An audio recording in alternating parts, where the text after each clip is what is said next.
Welcome to Nintendo Voice Chat, IGN Gamescom in Germany edition. You know, you're German, Pear. You should be the one doing this, but I'm taking over for you. I'm Brian Altano. This is Pear Schneider. This is Zach Ryan. Your weekly Nintendo Voice Chat crew here from IGN, the greatest and latest Nintendo show in the universe.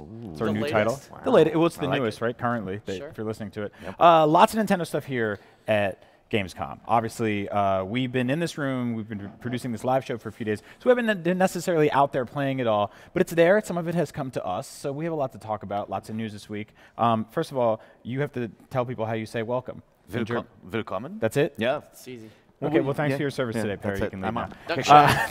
Nintendo has a huge presence at Gamescom. This was the first time I really got to walk around the show and kind of take in the sort of just scale of it all. It's terrifying. Yeah, it's pretty. I mean, Nintendo has skipped some games conventions, right? In the past when they didn't have a lot of stuff, but they've got pretty big booth display with all the major games. You see like giant Metroid banner. You see Hyrule Warriors, a big section for FIFA as well for the Switch. So pretty big presence this year. I was going to say, I think this is their first sort of big trade show where they've got Splatoon, they've got ARMS, they've got Splatoon as well. They've got Metroid, like you said, and Mario. So seeing all those characters like represented here has been really cool. So I've been chained to the desk producing the live show. I haven't had an opportunity to go down and check out any of the booths, Nintendo's or otherwise. Does their booth have a theme like they do at E3 or something like that? And it's waiting. Wait. Yeah. So the theme is patience. If you have 190 minutes to spare this afternoon, Zach, you can sneak down to the floor and play some Splatoon. I don't, but I'm not heartbroken about it because I feel like I've invested more than enough time. 100 minutes for Splatoon 2 surprised me because obviously it's a game that's out. Yeah. But it's also an event for people who don't own those games yet, right? It's like PAX, so people may never have played it, but. Some of the newer games, like Mario Odyssey, yesterday 180 minutes wait, so 3 hours wait. Is the public demo here different than the ones we've played at E3? Or no, otherwise? It looks like that's roughly the same, although they were debuting some new stuff on stage. We'll talk about it in a bit. But yeah, long lines. Luckily, people brought their Switches. So, I mean, best way to kill 100 minutes, play some Mario Kart lines. Lots of 3DSs too, lots of street passing still, so I don't think people were bored. Koizumi was here talking about Mario Odyssey. Nice. And this is his first time in Germany, and he had a favorite German treat called the Schnitzel, which apparently he liked very much. And I will once again defer to you to explain to our audience what on earth that is. What is the Schnitzel? Schnitzel is actually Austrian, sorry. It's from Austria. Wiener Schnitzel, you may have heard that, You guys turned it into like a sausage chain or something. We're dumb Americans. It's actually, it's a breaded veal cutlet. There's also pork cutlet version. It's breaded and deep fried, so it's flattened. You take meat, you hammer it flat because it's too tonic. Schnitzel voice destroy the meat. There we go. And then it's delicious. It's really good. It's like tonkatsu in Japanese. Oh, okay. There we go. So of course he loved it.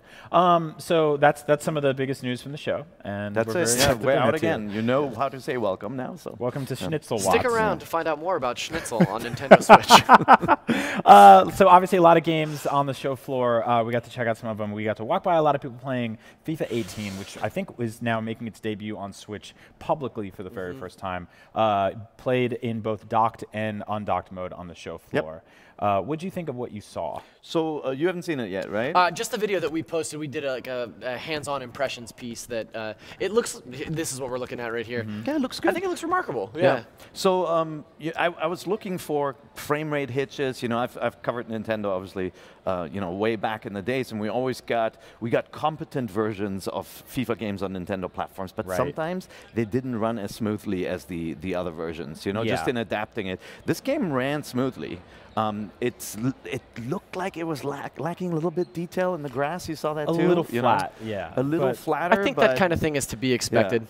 I think, the big difference is this version is missing a core mode, right? That's new to the other ones, but it doesn't look like a bad port. It looks pretty competent. And just playing FIFA on the go, I think, is a really nice thing. Yeah, and I think we've been sort of cagey about the way third-party stuff like this, like sort of ports from next-gen consoles will work on Switch, because the sort of language behind a lot of that is like, we are working on a brand new FIFA. It hasn't been like FIFA 2018 or like here's NBA blah blah blah blah. People are a little hesitant to see where this could go. Whoever was playing there just now, somebody just ran to the side and shot the ball out. Is that not a good thing to do in football? I hope that wasn't one Couldn't of us. say.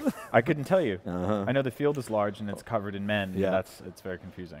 Anyway, soccer coming to Switch. Very excited. Most popular sport. If you want to stab things, Skyrim's also happening. Yeah. That's here too. Only in docked mode. I actually have, or undocked. I have not seen this running on a television yet. Yeah, I feel like that's okay though, because that for me is the novelty of Skyrim on Switch. Yeah. Like the hundreds of hours that I've already sunk into Skyrim, the thing that's gonna get me to purchase Skyrim again on the Switch is the idea that I can take it on the go. I can play it on a plane or on a train when I'm coming to Gamescom to have the schnitzel. So I think it's like really exciting like a poem to you see got it. going. Yeah, I know. On the train, on the plane, yeah, on the Gamescom. It's a rhyme scheme, if you will. Very nice. Yeah. But I do think that that's the biggest selling point for Skyrim, so it totally makes sense to me that they're showing it undocked only. I totally agree.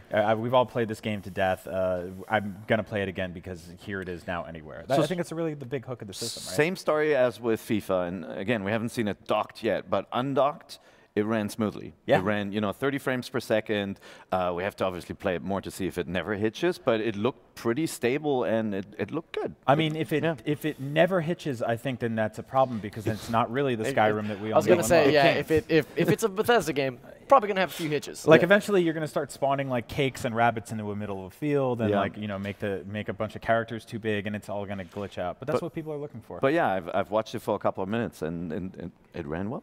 Yeah. We saw a new Super Mario Odyssey level for the first time called Luncheon Kingdom, which I just love. I think that, like, to be completely honest with you, I've liked a lot of the stuff we've seen so far, but it's felt like a little grounded. I mean, it's like a forest and there's like a city full of people. Yeah. This is just like pure ridiculous. Like it feels like something ripped out of Mario 3. Yeah, I'm actually not that big of a fan of the look of it. Like it's very pastel, very stylized, everything looks, like polygons. But I feel like it doesn't have enough. There aren't enough like effects to make it look like something. I get that they're going for something really stylized. So back when we, sorry, go ahead. Yeah, and I'm like, I don't like. When you're coloring Easter eggs and all the colors are just like baby pink and baby blue? Doing that last week? That makes me angry. Yeah. I think that back when Super Mario Odyssey was first revealed, they teased this area. There was a few shots in that initial trailer of this Luncheon Kingdom. Yeah. And honestly, that's probably the most exciting thing to me in that trailer. Like I thought it's so different looking and so unique that it really got me stoked to see more of it. So I was really glad that Gamescom in particular, their demo focused on that area. It's funny. I mean, we would have loved to have this on our show. They're not taking this around at all, right? And it's not playable. They're having this luncheon by themselves. Yeah, unfortunately, that was sad, just on their show. It's a sad luncheon. Some of the gameplay we saw, it's got this food theme going. There's like a big pot of food, and you can kick things in there and get rewards. Right, and Mario's got this power-up that we're checking out. It's like a chef's hat, basically. Yeah.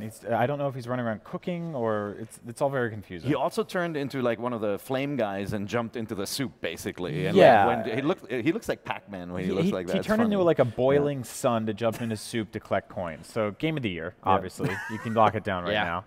I mean, I honestly think that, like, while we're here, like, I think it's going to come down to Zelda and Mario. I think Nintendo's, like, big iconic sort of tentpole characters. That's a big statement. That's a big statement. This I'll has make been it. a killer year for games, and there's still, I mean, if this show has been any indication, we have a ton of heavy hitters coming in the fall that I could put right up there with either of those games. Yeah, there's some big stuff. Say specifically Switch Game of the Year, I think is going to come down to these two. Yeah. Although you're going to vote for Splatoon.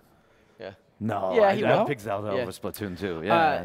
The one thing that I really dig about this particular demo is it shows how distinctly unique this Mario is from other ones. I feel like, especially the power moons that you're collecting, they're just everywhere, and this is another prime example of, in the 15-minute gameplay demo that Nintendo showed, they collected like 5 or 6 different power moons, all using different techniques to collect them and different ways to, take over one character, heat up the soup, boom, you get a power moon. Take over a hammer bro and throw the hammers at the cheese blocks, and they find another power moon. Like the amount of transformations is ridiculous. Yeah. It's like, it reminds me of a game, not Banjo-Kazooie, but it has all these different moves, but like Space Station Silicon Valley, some of the classic games where you just had this huge variety of things that you could turn into or take over. Yeah. Now I know how like 3D Mario games translate to consoles. I'm wondering how this will sort of work as a handheld game, because it has to sort of function as both. I mean, Breath of the Wild did, right? Yeah, with the hat throw. You mean without the motion controls? That's my biggest question, is because we know that you can put like a nice spin on your hat throws depending on how you flick your wrist.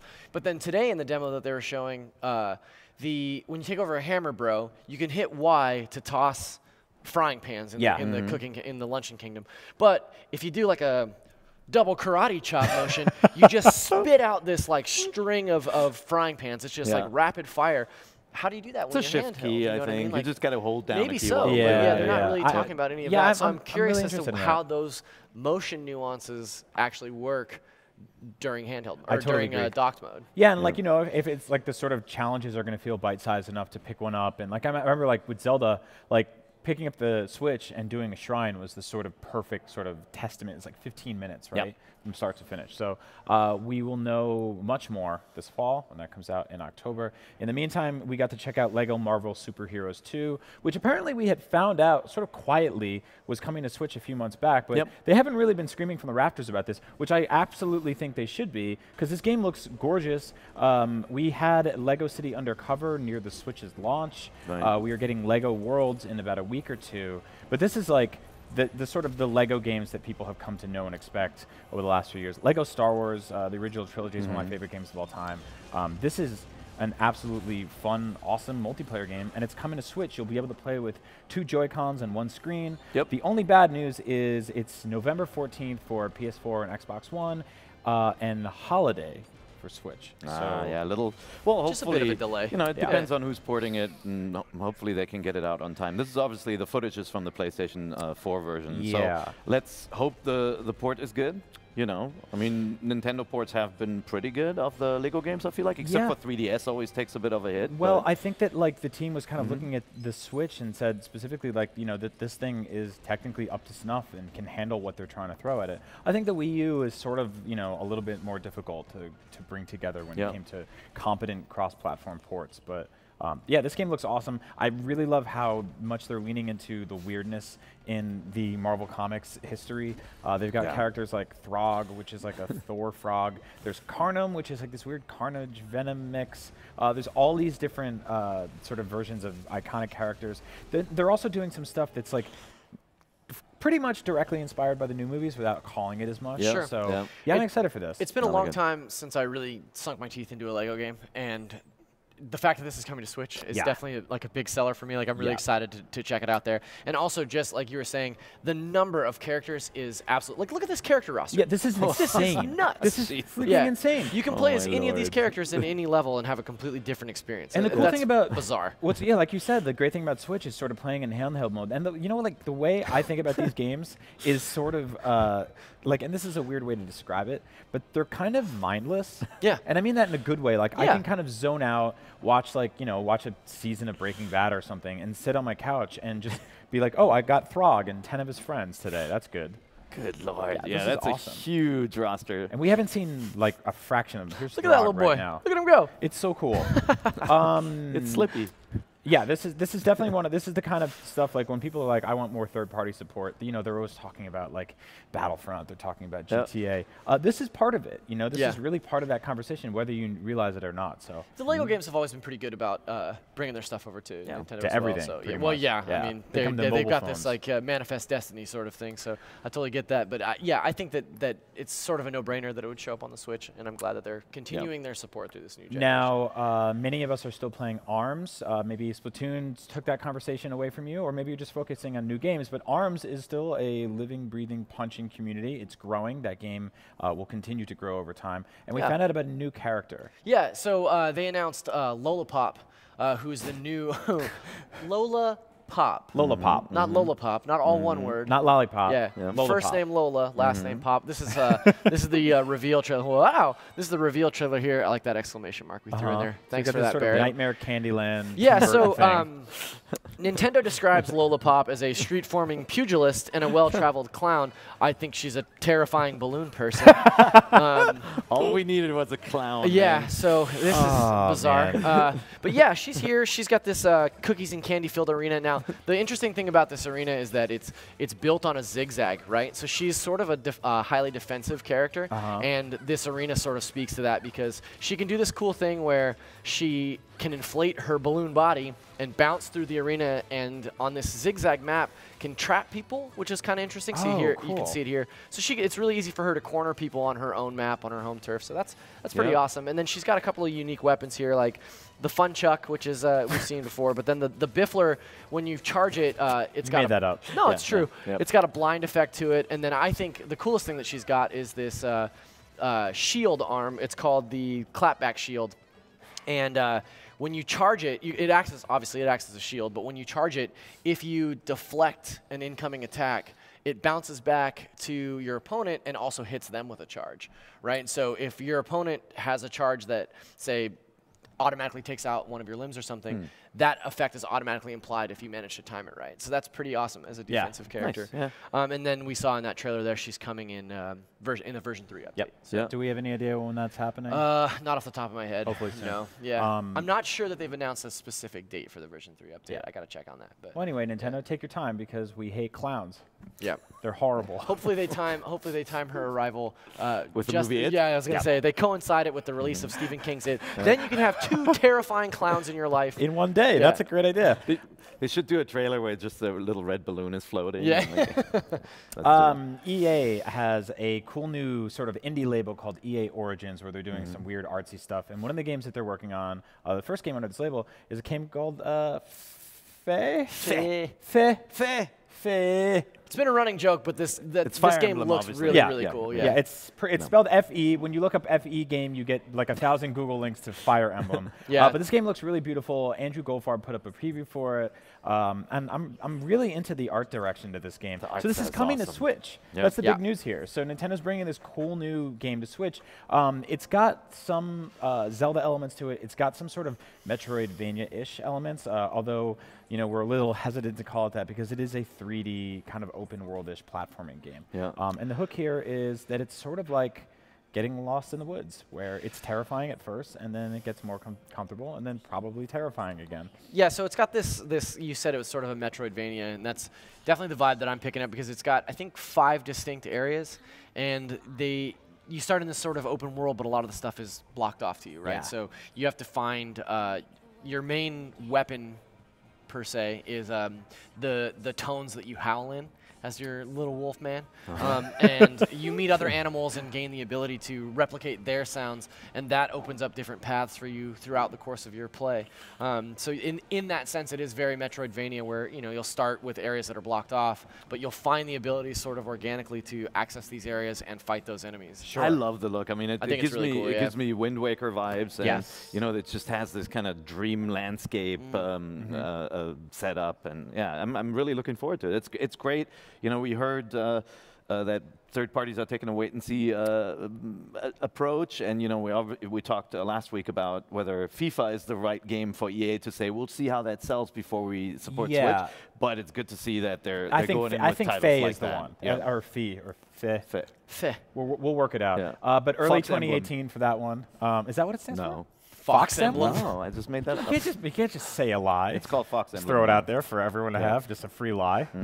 Fox Emblem. Anyway, early 2018, so keep an eye out on that one. Really cool, really interesting, kind of sneaky news.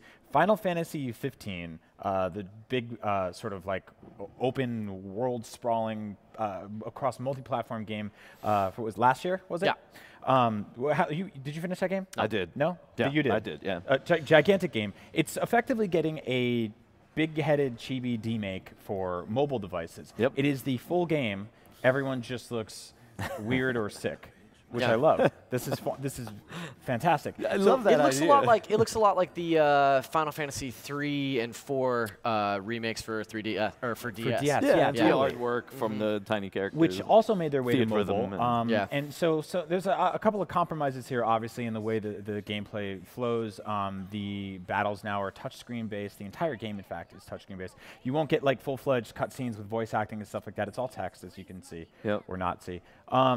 But the main thing here is that Tabata said in the quote, there's a certain console out there people may be thinking of. It sounds a bit like Twitch. He said that on a Twitch stream to add context. I see. So basically, when people ask him, like, any chance of this coming to consoles, like, which would be a little weird to have, like, on PS4, Final Fantasy 15, and also Final Fantasy 15 mobile. But here it is. This is a possibility. So they haven't actually gotten controller support working with this yet, but there's a strong chance that we will get a Final Fantasy game on Switch, and that it might be entirely touchscreen based, which I think is like really fascinating. I see, but a long game like that, I would appreciate the ability to dock it and play. And by the way, if you've played Final Fantasy 15, it's really funny. You'll recognize all the sequences. The beginning with pushing the car, just now the battle are deeper. That's deeper in the game. it's a long game, and if this game doesn't compress everything into tiny time as well, I want to be able to dock in and play it at home too. I have news for you. Tiny Time also coming to Tiny Switch. Time is available because this game is episodic. Oh, okay. Well, Yeah, it's 10 episodes. it's Tiny Time. Yeah, and I think it's really unique. I think that Square is desperately trying to create this franchise out of Final Fantasy 15 to sort of recoup 10 years of They spend a long time on you know what making I mean? it, Which yeah. I totally understand. We kind of had the idea when we were booking the show. Obviously, we're given news from, like, we have an announcement. We can't tell you what it is, but like we have an announcement coming for your live show. So we had Final Fantasy 15 on the live show, and the announcement turned out to be Final Fantasy 15 coming to PCs with NVIDIA support and just looking absolutely crazy. Just one of the most beautiful video games I've ever seen in my life, especially cranked up to 4K. And as a person that's never finished that game, I was watching and I was like, yeah, I got to get back to that game and finish it. That looks really great. And as much as I would love to do it on Switch, I don't want to do it in this tiny form. Really? That's weird. Yeah. I feel differently because sometimes you see a trailer of a movie remade in a different style. Like somebody will do an animated version of the Star Wars trailer or a Lego version, like animated. I feel like this is similar to that, where I'm looking at the scene, so I kind of want to see what the adaptation looks like now. And I sank a lot of hours into the original game. I don't know that I will replay it for higher fidelity. If you haven't finished it yet, maybe that's a good I would also be willing approach. to play it on lower fidelity on my Switch. You know what I mean? Like if there was a sort of in-between port that's not the mobile version and not the PS4 Xbox version. Little chunky legs I think and big heads? I think those little chunkers are very cute, but I'm not particularly into experiencing a 60+ hour game that's all text-driven and all tap-based, and like that just doesn't appeal to me. Well, it'll be mini time, remember? It'll be mini time. Yeah, Chibi tiny time. I say give me 60 hours of tapping those chunkers. Yeah.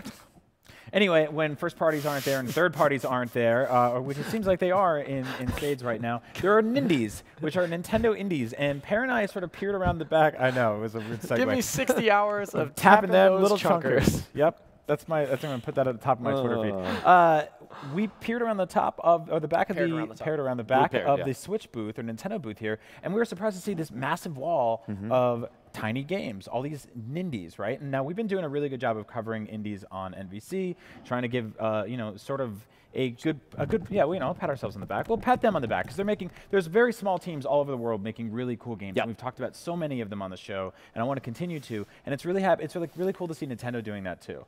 So there's a list. Making smart choices. Yes, exactly. And making choices that they are specifically looking at and saying, this will work for Nintendo Switch, this will work for our audience. Yeah. Exactly. So we got a list of all of the games that we saw back there. I'm going to fly through them very quickly, and Per's going to give me a half-a-sentence synopsis of them as best he can. Which might be difficult, but we're going to try it. Steamworld Dig 2. Oh, that's awesome. That's not half a sentence. It looks really good. Don't just say it looks good. What is it? Oh, Steamworld. You're basically, if you play Boulder Dash back in the days, you're digging down. It's a 2D kind of, 2D animated game.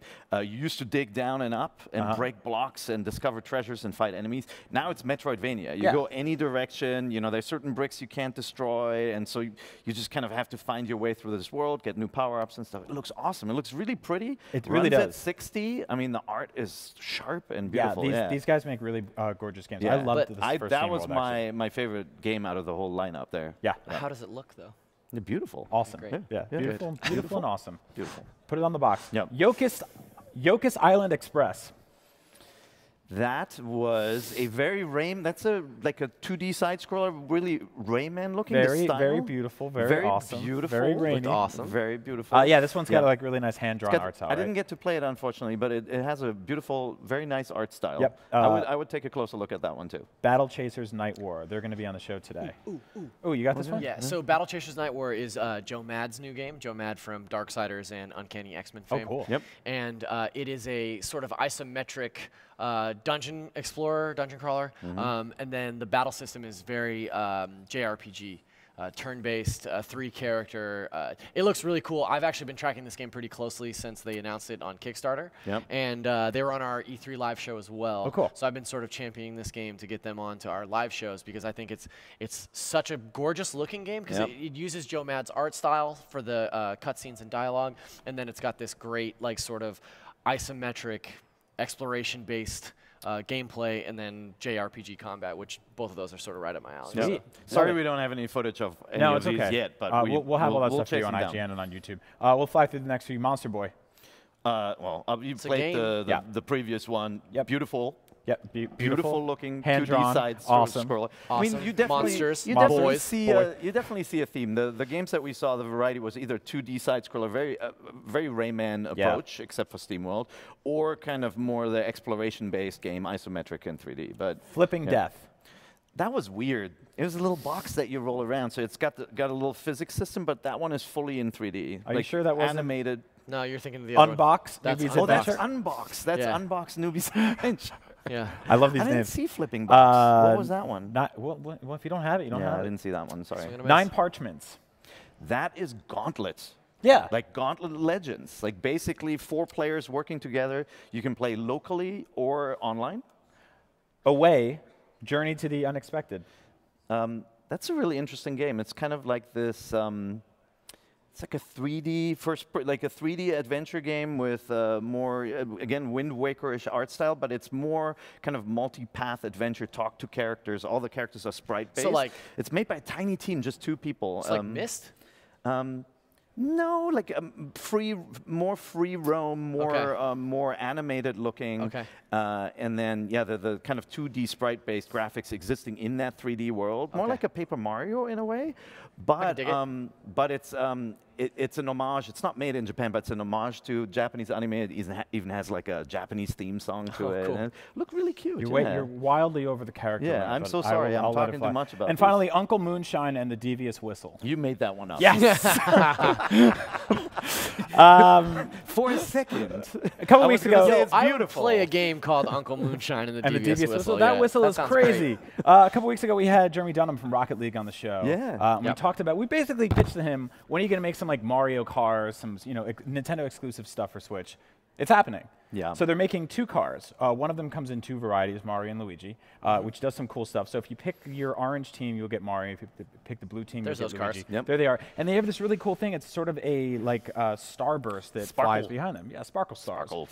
So that one's really awesome. I love it. Obviously, no brainer. There's water effects on the front, so that's beautiful. But more importantly, they're making a Samus gunship, which is basically a Metroid Prime car. I'm super happy about this. Yeah, this car 2 looks colors, so obviously, super cool. as well. They only showed this one, I think. Yeah, so this is based on the look at this various thing. suits, effectively, and that has a wave beam boost. I still So want the Samus Morph Ball. Yeah. That's I redundant. feel like but yeah, that would. I'm I feel like into that's that. kind of a More no-brainer. ball. I feel like that's definitely coming. Let Samus car kick Samus around. It'd be great. That's so odd. No. Pear, this reminds me a lot of the car you drive on a day-to-day basis. Oh yeah, Looks a lot like the Tesla. I haven't. No, that doesn't look anything like it. Launching very, very soon on Switch is Mario and Rabbids. Yeah, that comes out next week. Next week, very soon. So you'll be able to play that in just a few days. We just found out, sort of coming in a little bit late on this one, but that it's going to the season pass. It's $19.99. It's going to have basically 3 content drops. You'll have at launch 8 exclusive steampunk weapons. Later on in the year, you'll get new solo challenges and some co-op maps. And then next year, in 2018, new story content, which my guess is Rabbit Waluigi. I'm just going to throw that out One there. It's can only completely hope. made up again. You have no idea what it's going to be. 80% of this job is That's what lies. I You're a guess it serial liar. Speculation. Did you guys see the Rabbit Kong figure on the show floor? Ginormous No. Figure, Rabbit Kong. he's a 20-foot tall monster. It's terrifying. I like him. I like him too. I'd hang out with him. He's for sale. You can buy him. You can bring him home. You can? Yeah. The giant one. Yeah, I'm 10,000 talking about the one that's like. $10,000. You put him in your car, bring him home. Okay, I feel like this is just a Lycast Yeah, at this yeah, point, he right? really is. I really like what Nintendo is doing. And I'm not sure if this is a Nintendo call or a Ubisoft call, but what they've done with their DLC plan in the first drop is a very structural, like here's 10 extra maps, here's a challenge mode in Zelda, and then you get a story drop 6 months down the line. I think that adds so much to the longevity of some of the bigger titles that are coming out, like Zelda, like Mario Rabbids. Yep. Yeah. So I think that's really cool. I agree, and it shows that this partnership's here to stay. They're going to be working on this game for a very long time. I think that if you were, I don't even think you should be, but if you're worried about not having enough content at launch, there's plenty more coming. So that's good to know. I'm stupidly excited for that game. Yeah, I'm me really too. glad that it comes out when we get back. What a Gamescom. weird boomerang effect we had with that game, because when all the leaks came out, I was repulsed. I was Yeah. like, why would you do that? And then the E3 debut happened with Davide Soleani crying and Miyamoto on stage, and it was magical, and I was like, I'm into it. And now I just want more of it. So it just looks different from any of the games that are on the platform. And honestly, I mean, these kind of turn-based games, that's not a genre that we see that much yet. On Nintendo systems, you obviously had Fire Emblem on the 3DS. We haven't seen one on Switch yet. So this is a different genre that we don't have on the machine yet. I totally agree. And we will have plenty of impressions on that game on next week's NVC, I believe. Hopefully so. And then right after that, we will be in Seattle, which yeah, that's happening too. Yes. For PAX, and we have a meet and greet there. There's a party-shaped thing on Saturday night. We have details on that. I'll tweet them. Party-shaped? Yep. Yeah, it's party-shaped. Yeah. And then on Sunday at 7:30, we have a panel. An NVC panel for the first time at PAX West. Yeah, first time at PAX West. I believe so. Yeah. Yeah, we did something at PAX East before, but this is the first time for me at PAX West actually in Seattle. You've never been? Yeah, never been. Really? Yep. Oh, it's such a cool show. Oh, you're gonna love it. So you're going? Yeah. Yeah, I'll be there. going. So we'll all be You're there. going. We're also Okay. going to bring some friends on from Nintendo, or from IGN, to talk about Nintendo. We are going to rank the top 10 Nintendo games ever made. Of all time. Ever made. Of all All time. platforms, That should go well. all Yeah, genres. that'll be easy. Considering he's always wrong. Yes, and Yeah. Euro is So, right, and I always lie. So we're But screwed. are we taking audience requests then? We for are. moving So them that's around? the whole thing. We're going to try to interact with the audience as much as possible. It's going to be a lot of booing and hissing and cheering, and then we will settle on a list. And then when that list goes up, and the comments are angry, we're going to blame you. That's right. Which is great. Yep. It takes the heat off of us Yep. for once. This is in our how lives. we're going to do it from now Yeah. on. We just always fly to Seattle, do the lists there. There it is. That about wraps it up for Nintendo and Nintendo Voice Chat, specifically at Gamescom. Thank you guys so much for joining us. We've got plenty more to cover right here on IGN Live for Gamescom. So thanks for listening, watching, and please stick around.